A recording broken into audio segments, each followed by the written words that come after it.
السلام عليكم ورحمة الله تعالى وبركاته. مرحبا بالجميع وتحية إليكم من جديد. برنامج اليوم هو برنامج مهم موجه خاصة إلى الإخوة والأخوات الذين لديهم تساؤل عن الهجرة إلى الولايات المتحدة الأمريكية. إذا هناك نقاط مهمة سوف نتطرق لها في البرنامج، ولا بأس إن استفدتم من البرنامج أن تقوموا بمشاركته مع الأصدقاء والأحبة. هذا كله لكي تعم الفائدة، ولا تنسوا أن تشتركوا في القناة. إذا بحكم أنني توصلت ببعض الأسئلة من طرف إخوة وأخوات وهم مستقرون في عملهم ببلدهم الأم، لديهم دخل ممكن أننا سوف نصفه بالمتوسط، وهناك إخوة أكيد دخلهم قار جيد، وبالنسبة للعمل منهم من هو كما يقال لديه عقد عمل مستمر. أكيد لا يمكن للشركة أو الإدارة أن تقوم بإقالته إلا في حالة أنه أراد هو ذلك. وهناك إخوة غير مستقرون في عملهم، العمل الذي يشتغلون فيه هو بعقد مؤقت فقط. هناك حالتان، سوف نجيب الحالة الأولى، نؤكد على الذين هم مستقرون في عملهم وعملهم قار، يتقاضون راتب أو واجب شهري جيد يفي بالغرض، وأكيد عملهم مستقر ولا يمكن للإدارة أو الشركة أن تقوم بإقالتهم إلا في حالة أنهم أرادوهم ذلك. إذا سأجيبكم بالواضح وبصريح العبارة عن سؤالكم: هل ممكن لنا أن نهاجر إلى الولايات المتحدة الأمريكية ونستقر بأمريكا ونشتغل بالولايات المتحدة؟ أنصح بعدم المجازفة بعملكم، بعدم المجازفة بالوقت الذي أمضيتموه كعمل قار ومستقر في بلدكم الأم، وعدم المجازفة بالاستقالة، لأنه ممكن أن تندموا. هذا للتأكيد. إذا بالنسبة للحالة الأولى أجبنا عليهم بالواضح وبصريح العبارة. في حالة أنه لديكم عمل مستقر في بلدكم الأم، لديكم واجب أو راتب تتقاضونه جيد يفي بالغرض وبالعيش الكريم في بلدكم الأم، فلا ننصح بالهجرة إلى الولايات المتحدة الأمريكية، لأنه أنتم مستقرون في جميع الظروف والأحوال وليس هناك من مشكل.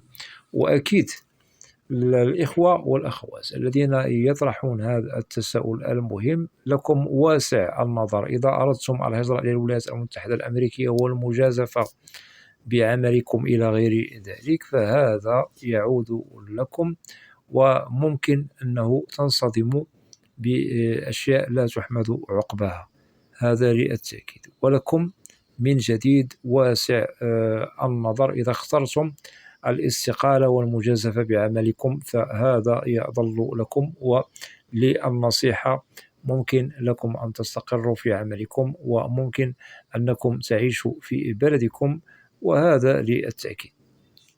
أما بالنسبة للإخوة والأخوات الذين هم غير مستقرون في عملهم، لا يتقاضون واجبا أو راتبا محترما يفي بالغرض وبالعيش الكريم في بلدكم الأم، وتتوفر فيكم الشروط والمؤهلات مثلا للتقديم على الهجرة إلى الولايات المتحدة الأمريكية، كيفما كان المجال أو المهنة التي لديكم فيها تخصص في بلدكم الأم، فممكن لكم ذلك. أنه إذا أردنا أن نعود إلى وضع عملكم في بلدكم الأم، أكيد أنتم تشتغلون فقط بعقد عمل مؤقت، وممكن للشركة أو الإدارة أو صاحب العمل أن يقيلكم في أيها وقت شاء.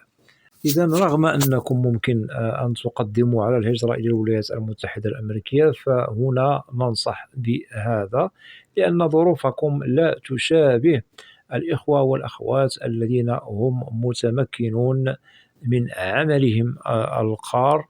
أكيد لديهم عمل مستمر بدون إقالة إلا إذا أرادوا هم ذلك. لديهم راتب وواجب يتقاضونه محترم يفي بالغرض في بلدهم الأم. إذا أنتم عكس هؤلاء، وممكن لكم أن تقدموا على الهجرة إلى الولايات المتحدة الأمريكية في حالة أنكم تتوفر فيكم الشروط والمؤهلات للتقديم على تأشيرة، ونؤكد على تأشيرة عمل بالولايات المتحدة الأمريكية. هذا في حالة توفر الشروط فيكم. إذن حالتان مهمتان وضحنا. الحالة الأولى لا ننصح بهجرتها إلى الولايات المتحدة الأمريكية، والحالة الثانية ننصح بهجرتها إلى أمريكا، لأنه ممكن تسوية الوضعية. ممكن أن الظروف والحياة سوف نجدها تخدم يعني المهاجر الذي يريد تسوية وضعيته.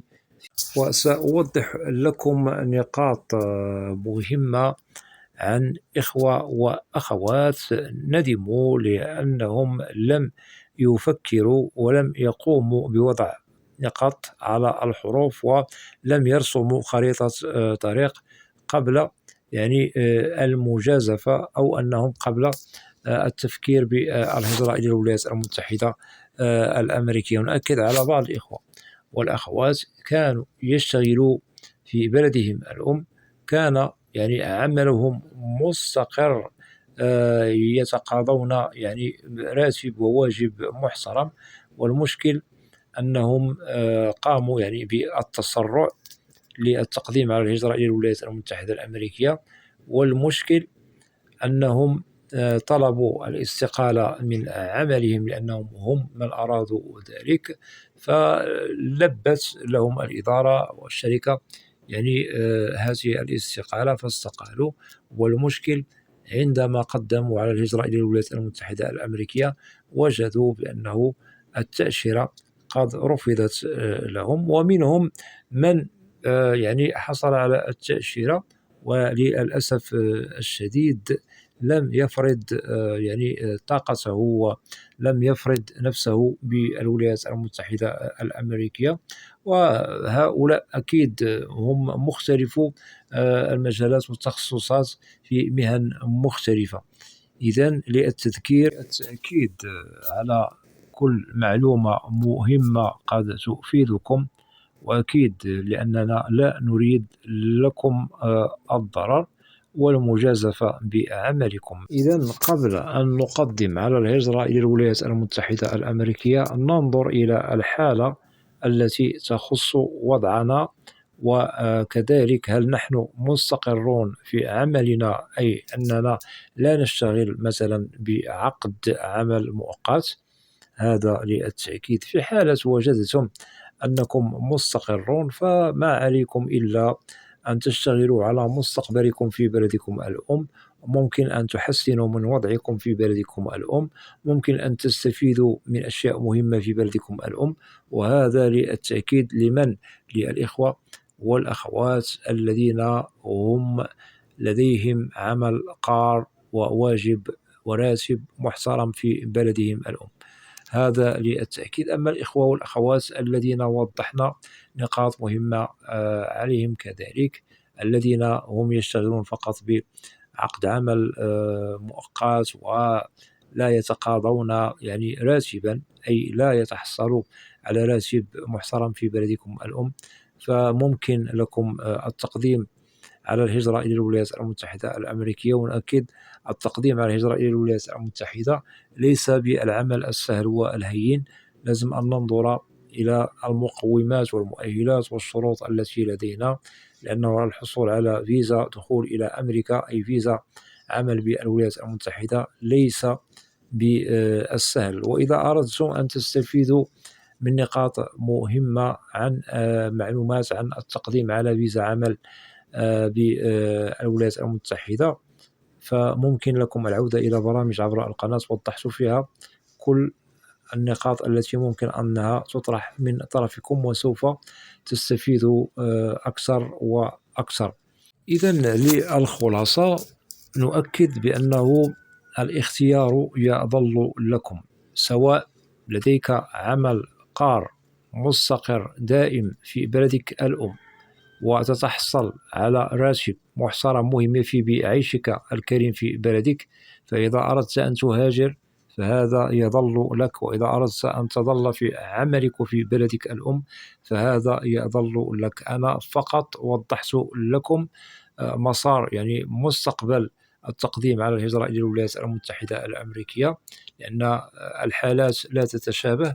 أما بالنسبة للإخوة والأخوات الذين هم كما وضحنا وأكدنا عملهم غير مستقر في بلدهم الأم، فهؤلاء ممكن لهم أن يبحثوا على مسار للهجرة إلى الولايات المتحدة عن طريق عقد عمل بالولايات المتحدة الأمريكية. إذن انظروا إلى الحالة التي أنتم تعيشونها في بلدكم الأم من حيث يعني العمل، من حيث الراتب، من حيث الاستقرار والعيش الكريم في بلدكم الأم. وكما وضحنا وأكدنا الاختيار للهجرة إلى الولايات المتحدة يظل لكم ولكم واسع النظر، فقط نحن ننصح ونوضح، وأكيد المتابع والمهتم له كل يعني واسع النظر لاختيار الطريق المناسب له.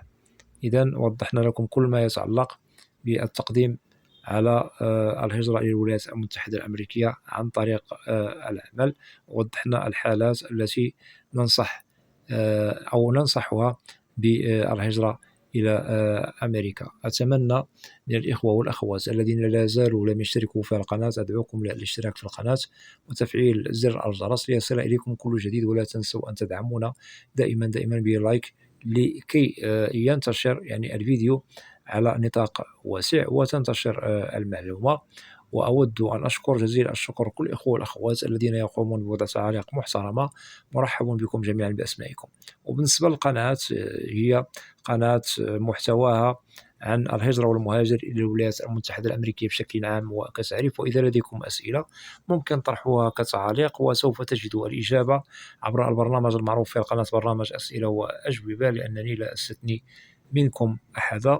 وإلى لقاء قريب بإذن الله، والسلام عليكم ورحمة الله تعالى وبركاته.